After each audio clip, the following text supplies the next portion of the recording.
It's the Wednesday of Holy Week, but our reading today actually concerns events that happened on Maundy Thursday. And of course, Thursday is where the Holy Week story starts really ramping up towards Good Friday, Holy Saturday, and finally Easter Sunday. But let's not get ahead of ourselves just yet. Today's reading is from John chapter 13, verses 21 to 32, and I'm going to start by reading that now. After he had said this, Jesus was troubled in spirit and testified, "I tell you the truth, one of you is going to betray me." His disciples stared at one another, at a loss to know which of them he meant. One of them, the disciple whom Jesus loved, was reclining next to him. Simon Peter motioned to this disciple and said, "Ask him which one he means." Leaning back against Jesus, he asked him, "Lord, who is it?"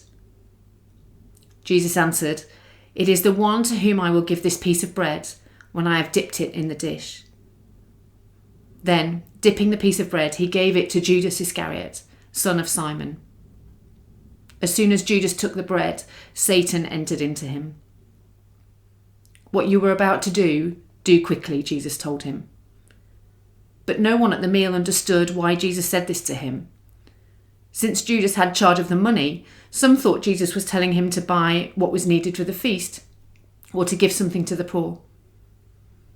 As soon as Judas had taken the bread, he went out, and it was night. When he was gone, Jesus said, "Now is the Son of Man glorified, and God is glorified in him.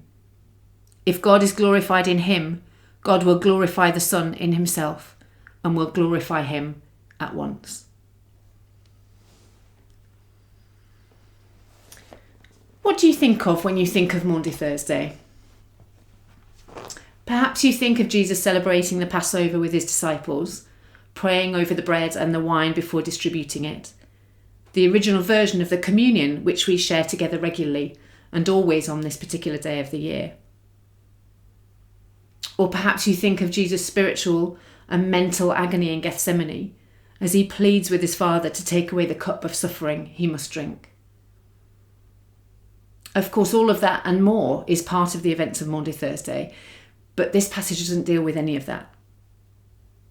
What we have here is an intimate portrait of Jesus spending time with his closest friends for the last time before he goes to face his death. Remember that at the first Passover, the Israelites were told to eat it with their sandals on and their staff in hand, ready to leave Egypt at any moment. Now they're reclining together at the table, a symbolic posture that celebrates their freedom. They can be relaxed at this meal.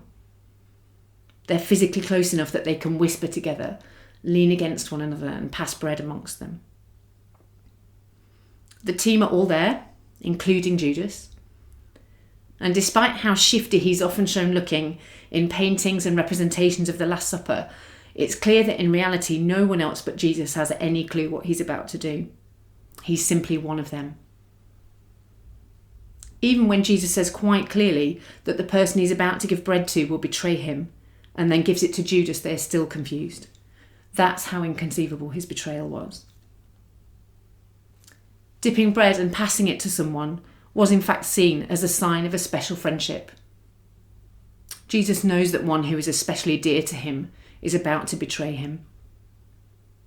I wonder if in some ways this hurt him even more than the physical pain which he knew was to come.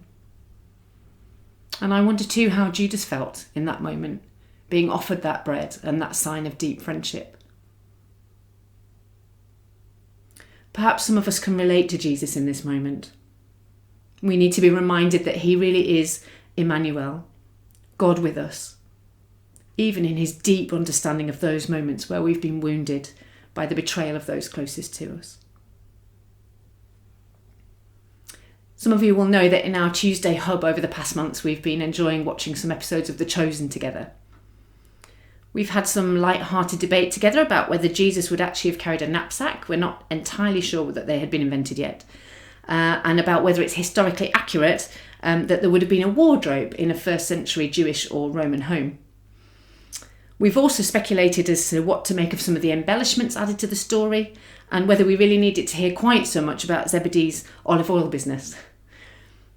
But there have been moments too which I found deeply profound.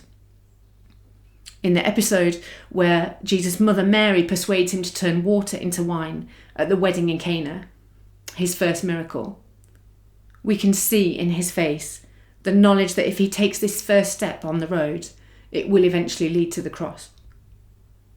He could refuse and walk another path, but he sets his face to the destiny he knows he's called to. And he does it again and again, for love. And here is another one of those moments as Jesus tells Judas to go quickly and do what he has to do.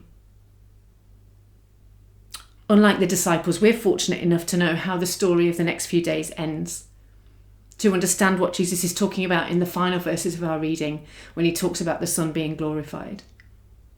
But again, let's not rush ahead. At the end of verse 30, John, described by our old friend Tom Wright as a master storyteller, tells us that Judas went out, and it was night, and a long night it would prove to be.